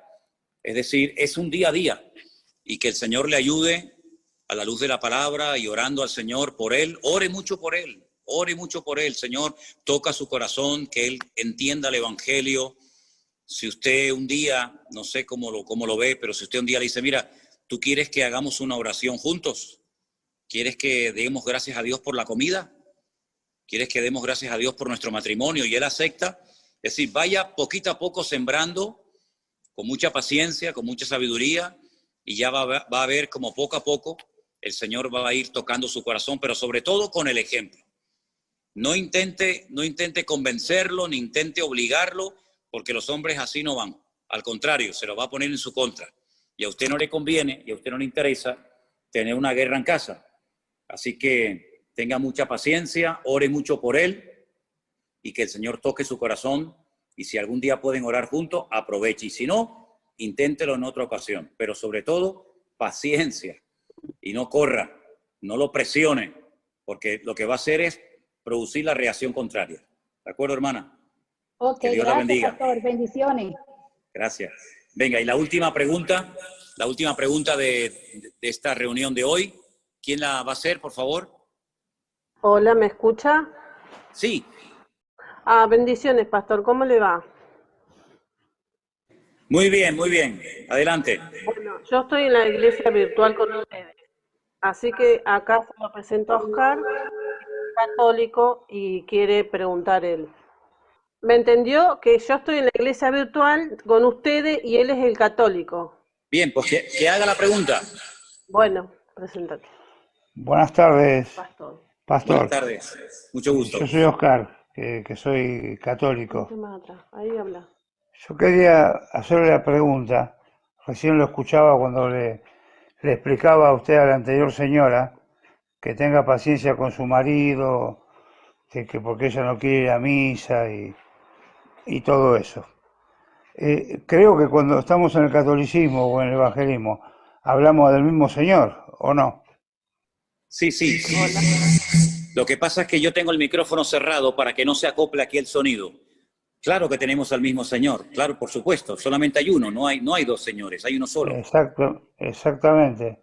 Entonces, ¿por qué esas diferencias? Bueno, con todo mi respeto, perdón, dígame su nombre otra vez, disculpe que se me olvidó. Oscar, pastor. Oscar, ok, gracias. Oscar, la diferencia entre los católicos y los evangélicos no está en el Señor, en absoluto. Ahí no radica la diferencia entre un católico y un evangélico. Sí, ya lo sé. Si usted y yo nos sentamos a comer un asado allí en Argentina, o en España, o donde sea, y sale el tema del Señor, su Señor es exactamente igual que el mío. Se llama Jesucristo, su madre se llamaba María, su padre se llamaba José, nació en un pueblecito llamado Belén de Judea, en Israel, hace 2000 años, murió en una cruz, resucitó al tercer día, ascendió, está sentado a la diestra de Dios Padre, todo es igual, todo es exactamente igual. La diferencia, repito, no está en el tema del Señor, está en otras cosas que también son de vital importancia. Por ejemplo, un buen católico, un católico como tiene que ser, pues tiene que estar sometido a una autoridad que, por ejemplo, como usted sabe bien, y ahora además es de origen argentino, como es el Papa. Ahí ya hay una diferencia bastante grande. Otra diferencia bastante grande, por ejemplo, es a la hora de confesar nuestros pecados. Yo no voy nunca a ningún hombre a contarle mis pecados, ni mi vida, ni nada. Yo voy directamente a Dios. Un buen católico tiene que ir primeramente a un confesionario y después de pedir perdón por sus pecados, según la doctrina católica, el cura lo absuelve de sus pecados, le manda una penitencia, la hace y, en principio, es lo que tiene que hacer para el perdón de sus pecados. Otra gran diferencia. Correcto, pastor, yo estoy de acuerdo con lo que Evangélicos dice usted. creemos que hay un cielo y un infierno. Un buen católico Antiguamente, digo antiguamente y ahora le voy a decir por qué, creía que había 4 lugares a los que se podía ir una persona al morir: el cielo, el infierno, el purgatorio y el limbo. Pero Ratzinger, el Papa Ratzinger, el que dimitió, ¿se acuerda? Él quitó la doctrina del limbo y ahora solamente hay 3 dentro de la doctrina católica: cielo, infierno y purgatorio. Es una diferencia muy grande. Es decir, la diferencia no radica en el Señor. La diferencia radica en otras muchas cosas que son de vital importancia. Por lo tanto, nos une el Señor, pero lamentablemente nos separan otras muchísimas cosas que son de vital importancia. Y otra cosa, y le dejo paso para que si usted quiere aportar o decir algo más, es lo siguiente. En el mundo de la Iglesia Católica, cuando usted entra a cualquier iglesia de España, de Argentina, de Colombia o de cualquier país del mundo, generalmente, no siempre, pero generalmente usted va a ver una cruz donde está crucificado el Señor Jesucristo, en una imagen. Usted jamás va a encontrar en ninguna iglesia evangélica del mundo una cruz donde el Señor Jesucristo esté crucificado. ¿Por qué? Porque nosotros no solamente creemos en la crucifixión, un hecho trascendental y de vital importancia, sino que además creemos en la resurrección del Señor Jesucristo, y Él está dentro de nuestros corazones. Cuando yo era católico, yo tenía a Cristo colgado aquí en el cuello, en una pequeña cruz, en una pequeña cadenita. Hoy en día, usted puede comprobar, yo no llevo absolutamente nada, pero lo llevo, no colgado ahora afuera, sino lo llevo dentro de mi corazón. Entonces, repito, en cuanto al Señor, hablamos de la misma persona, pero luego hay muchísimas cosas, como usted sabe perfectamente bien, que nos separan y que son las cosas que a la luz de la Biblia, a la luz de la palabra de Dios, son las cosas que chocan cuando uno lee la Biblia. Dice, pero ¿por qué tengo yo que creer? ¿Por qué tengo yo que practicar en cosas que mi Biblia, la palabra de mi Dios, la palabra de mi Señor, no me enseña? ¿Quién entonces las enseñó? ¿Quién las incluyó? ¿De dónde salen tantas y tantas prácticas y tradiciones que no están en la palabra de nuestro Señor Jesucristo? Bueno, es entonces cuando nos encontramos en reuniones como estas a muchísimos católicos que dicen, caramba, ahora me doy cuenta que mi sinceridad no estaba acertada del todo, sino que hay muchísimas cosas en las que hemos creído, porque, seamos sinceros, ¿quién llevó la religión católica a Latinoamérica? ¿Los japoneses? ¿Los árabes? ¿Los chinos? No, los españoles. Los españoles llevaron la espada y llevaron la cruz. Se llevaron la espada y dejaron la cruz. Y Latinoamérica es católica porque fueron los españoles allí, pero si hubieran ido los musulmanes, probablemente todo el cono sur de Latinoamérica, todo Centroamérica, nunca hubiera sido católica o cristiana, hubieran sido musulmanes o los budistas o los hinduistas. Es decir, que muchas veces la religión tiene que ver con aspectos culturales, no tanto con aspectos de elección personal. Yo hoy en día soy cristiano porque yo quiero ser cristiano, no porque nací en un país cristiano y porque mis padres o mis antepasados fueron cristianos, sino porque yo quiero ser cristiano. No es por imposición, es por convicción personal. Y eso, lamentablemente, en el catolicismo, con todo mi respeto, y usted lo sabe perfectamente bien, no se enseña. ¿Por qué? Porque en el momento en el que al niño se le mete en la pila bautismal y se le bautiza, automáticamente ya forma parte directa y activa de la Iglesia Católica. Y eso no enseña la Biblia. La Biblia nos enseña que si no nacemos de nuevo, no podemos entrar en el reino de los cielos. ¿Se da cuenta? Hablamos del mismo Señor, pero a la hora de la doctrina, del músculo, lo que adorna, digamos, todo el cristianismo, evidentemente hay muchísimas diferencias. Adelante, si usted quiere hablar algo más o preguntarme. Sí, cómo no. Pero eso no cambia. ¿Me escucha, pastor? Sí, señor, le escucho perfectamente. Eso no cambia mi fe hacia Dios. Yo sigo teniendo la fe misma interiormente y a mi forma de pensar. ¿Está muy mal eso? ¿Me podría repetir la pregunta, por favor, que no la escuché bien? Que lo que usted me cuenta que es real, no cambian mi fe hacia el Señor. Yo tengo la fe hacia mi Señor, pensando de mi manera, equivocado o no, pero creo en mi Dios, en mi Señor, y trato de cumplir de todas maneras. Posiblemente sin ir, soy un católico y tampoco soy asiduo a las misas. Bueno, lo que pasa es que usted es un católico que rompe la norma. Es decir, usted ha empleado una frase que aquí en España de hace 15 o 20 años se escucha muchísimo, muchísimo, que antiguamente nadie hablaba así. ¿Y cuál es? Bueno, yo soy católico a mi manera. ¿Pero y eso qué significa? Ser católico a mi manera. Yo pienso que usted de católico tiene muy poco. Usted tiene más de cristiano evangélico que de católico. Lo que pasa es que tiene el peso de la religión que heredó, pero realmente usted de católico tiene muy poco, porque si usted no va a misa, si usted adora solamente a Dios, usted no es idólatra, usted cree en la Biblia, en la palabra de Dios, usted no es el típico católico. Usted se parece más al resto del grupo que tenemos hoy aquí, en este grupo, que realmente a un católico, porque un católico 100% no podría hablar ni vivir su catolicismo, su cristianismo, como el que usted vive, que se parece mucho al que yo vivo. Sí, yo lo que a ver, posiblemente y seguramente lo que usted me contestó, pero supongamos que yo me paso al evangelismo, pero voy a actuar de la misma manera. No sé si me sé explicar. Yo lo siento de esa manera, no siento la necesidad de leer la Biblia o de escuchar. Sí, soy atento a muchas cosas, pero no siento esa necesidad. Y por eso no me siento menos, ni dejo de adorar al Señor y pienso en Él.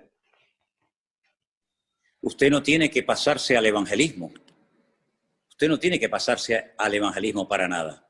De hecho, esta reunión y los devocionales que yo hago y los programas que llevo haciendo hace tiempo del Pastor Online y todo esto, el objetivo no es sacar a la gente de la Iglesia Católica y meterlos en el evangelismo. Ese no es el objetivo. Usted no tiene que hacerse evangelista. Usted lo que tiene es que vivir más intensamente su cristianismo. Porque Cristo no era evangélico, pero tampoco era católico. Jesucristo, si tenemos que decir que era judío. Y los judíos no son ni católicos ni evangélicos. Es decir, si usted no siente la necesidad de leer la Biblia, permítame que le diga algo, es porque a lo mejor todavía al autor de la Biblia no lo conoce como debería de conocerlo. Porque usted cuando conoce al autor de la Biblia, cuando usted tiene un encuentro, una experiencia personal con el Señor Jesucristo, usted lo primero que anhela y desea es leer la palabra de su Dios y de su Señor. Es como cuando yo estaba en el ejército y le mandaba cartas a la que hoy en día es mi mujer, o ella me mandaba cartas a mí. Imagínense que yo estoy en el ejército solo y recibo cartas de mi novia y digo, no tengo ganas de leerla. Pero ¿cómo que no tienes ganas de leer la carta de tu novia? ¿Estás loco? Yo estaba todo el día esperando que llegaran las cartas de ella y me imagino que ella estaría esperando que llegaran mis cartas. Porque detrás de esa carta hay una persona, detrás de esa carta hay un amor, detrás de esa persona hay unos planes, hay un proyecto, detrás de esas cartas hay muchas cosas. Detrás de un libro que llamamos Biblia está mi Dios, está mi Señor, está mi amigo, está todo para mí. Entonces, cuando yo le conozco y le amo y le quiero honrar, yo devoro la Biblia, porque es mi Dios, es mi Señor el que me está hablando. Imagínense decir, no, yo no tenía ganas de leer nunca las cartas de mi novia. Pero ¿cómo que no tiene ganas de leer las cartas de la novia? Es una incoherencia. Entonces, a veces hay cosas que evidencian que lo que hace falta es potenciar ese encuentro, esa experiencia personal con Cristo. Y yo le aseguro que cuando usted tenga ese encuentro y esa experiencia personal con Cristo, nadie le va a tener que decir que lea la Biblia. Nadie se la va a decir. Usted la va a agarrar solo. Nadie le va a tener que decir que rece o que ore. Usted va a tener un deseo tremendo de estar siempre con su Dios. Pero es una experiencia personal que estoy plenamente convencido de que en cualquier momento la puede tener usted. Pero le felicito por su sinceridad, por su amor a Dios y me alegro muchísimo de que haya estado con nosotros en este grupo en esta tarde. Ha sido un gusto conocerlo. Le mando un gran abrazo. Dios le bendiga grandemente. Y Igualmente para voy a dar usted, lugar ya a la pastor. última persona que me decían que era, perdón. No sé, pasa que mucho. Irma Díaz, me dicen que es la última persona que vamos a darle lugar en esta tarde. Y disculpen que nos hayamos alargado un poquito, pero si hay preguntas tenía que dedicarle tiempo. Irma está por ahí, por favor. Y disculpen a los que no le hemos dado lugar. Vamos a tener otras reuniones, si les parece, ¿sí? A ver, ¿dónde está Irma? Que no la veo. ¿Está por ahí? Abra su micrófono, Irma, para que la escuchemos bien, por favor. No se oye. Lo tiene abierto, así que hable, Irma. ¿Está bien? Sí, está bien. Ahora, hable fuerte, Sí. que la oímos bien. Sí, buenos días, pastor.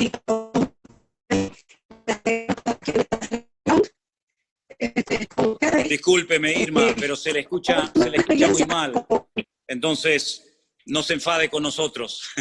Enfádese con la compañía telefónica, pero no conmigo. Miren, vamos a hacer algo. Yo le voy a pedir a todos los que están conectados, ¿sí? Todos los que están conectados en este momento, que oremos al Señor. Que le pidamos al Señor que nos ayude. Aquí no se trata de ser católico ni evangélico. Aquí se trata de ser cristianos, de seguir a Cristo, de vivir como Dios manda. Vaya usted a la iglesia que quiera, reúnese donde quiera. De hecho, ninguno de ustedes, fíjense lo que son las cosas, ninguno de ustedes se puede congregar con nosotros aquí en Canarias, para que se dé cuenta de que el objetivo no es atraer a la gente a nuestra iglesia para que seamos más. No, es que es imposible hacerlo. Aquí de lo que se trata es que el Señor esté con nosotros, que nosotros estemos con Él. Y hermanos, seamos sinceros, el mundo está que se cae a pedazos. El mundo está muy mal. Miren, hoy, y permítame que les comparta esta noticia, hay una cadena muy famosa de hoteles en España que se llama Riu, con R, Riu. Aquí en Canarias, esta cadena hotelera de hoteles muy buenos tiene 11 hoteles. ¿Saben cuántos cerraron hoy? ¿Saben cuántos cientos y cientos de personas hoy han perdido su puesto de trabajo? 8 hoteles. De los 11 hoteles de la cadena Riu, hoy se cerraron 8. No sabemos si se van a volver a abrir. Millones de personas están en el mundo tirándose de los pelos de la cabeza porque no saben lo que va a pasar con su vida mañana. Hemos llegado a una situación en la que olvídese de evangélico, olvídese de católico, aquí hay que agarrarse a Dios con uñas y dientes y pelearla y clamar al Señor con todo nuestro corazón para que el Señor nos ayude y guarde nuestras vidas y nuestras familias. Están cayendo la gente como moscas.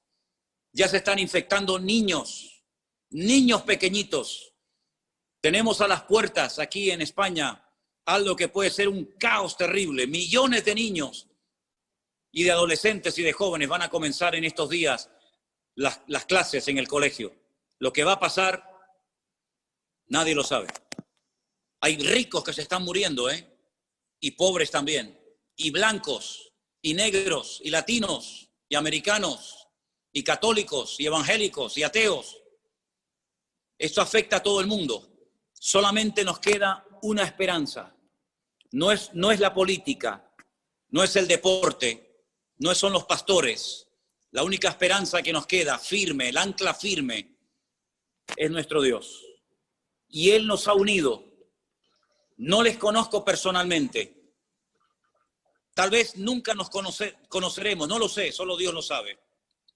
Pero aquí lo importante es que conozcamos a Dios, que dejemos a un lado nuestras diferencias, si es que las hay, y miremos solamente a lo alto, a nuestro Dios, y que Él nos guarde en esta hora tremenda que está sacudiendo a todo el mundo. No hay control en algunos países, ya no saben cuántos mueren, ya no saben cuántos son infectados. Así que pongamos nuestra confianza en Dios, queridos hermanos y amigos. Y ahí donde estás, cierra tus ojos y vamos a orar. Y dile, Señor, entra en mi corazón. Te pido perdón por mis pecados. Me arrepiento de haber pecado contra ti. Me arrepiento de haber creído, de haber practicado, de haber adorado cosas que no eran de tu agrado. Pero hoy te pedimos todos, cristianos, católicos, evangélicos, da igual, hoy todos te pedimos perdón, Señor. Perdónanos porque todos hemos pecado, todos estamos separados, todos nos hemos descarriado como ovejas, cada cual se apartó por su camino. Unos escogieron una religión, otras otro, pero todos al final nos perdimos. Pero gloria a Dios que tú mandaste al Salvador, al camino, a la verdad y a la vida, que es Jesucristo, el Salvador del mundo, a la tierra, para que muriera por nuestros pecados y a través de su sacrificio y de su resurrección poder obtener el perdón de nuestras almas y poder experimentar el gozo de la salvación. Señor, gracias por esta reunión preciosa donde nos hemos visto las caras, donde nos hemos conocido, donde hemos oído la voz de muchos preguntando, opinando. Señor, pido una gran bendición para todos mis hermanos, para estas familias que están representadas con estos hermanos y hermanas que hoy se han juntado en esta reunión de Zoom. Señor, ayúdanos, que no te fallemos en esta hora. Aumenta nuestra fe, Señor. Aviva y despierta a tu amada iglesia y únenos con tu Espíritu Santo, Señor, para que demos testimonio al mundo en esta hora difícil en la que estamos viviendo todos los habitantes de la tierra. Ayúdanos a los cristianos, ayúdanos a nosotros como pueblo de Dios, iglesia tuya que somos, a mantenernos firmes en la fe, a no tener miedo de nada ni de nadie, Señor, y sigue obrando milagros y maravillas en la vida de todos y de cada uno de nosotros. Muchas gracias, Señor, por esta reunión maravillosa, inolvidable que hemos tenido en este día. Bendigo a todos mis hermanos, Señor, y que tú sigas usando nuestras vidas, lo poquito que podemos aportar desde esta parte del mundo para bendecir a tanta gente. Ayúdanos, Señor, y que no haya nadie que se pierda, que no haya nadie que se condene, que no haya nadie que pierda la oportunidad y el privilegio de conocer a Cristo como su Señor y Salvador personal. Gracias te damos en el nombre de tu amado Hijo Jesús. Amén y amén. Gloria a Dios. In the darkness, we're lost and found. Whispers echo, a haunting sound. Layers of vocals floating in the air, lost in the moment without a care. Melodic waves of emotion, experimental simply devotion. Classic crossover of styles untold in this indie rock world. We won't grow old. A captivating blend of alt rock.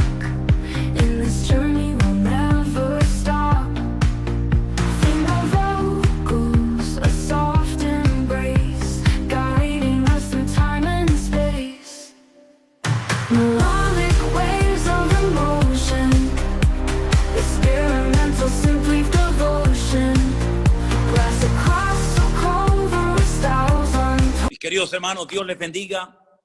Sé que ha habido problemitas con el sonido, con la imagen, con una cosa y con otra, pero gracias al Señor hemos podido celebrar esta reunión.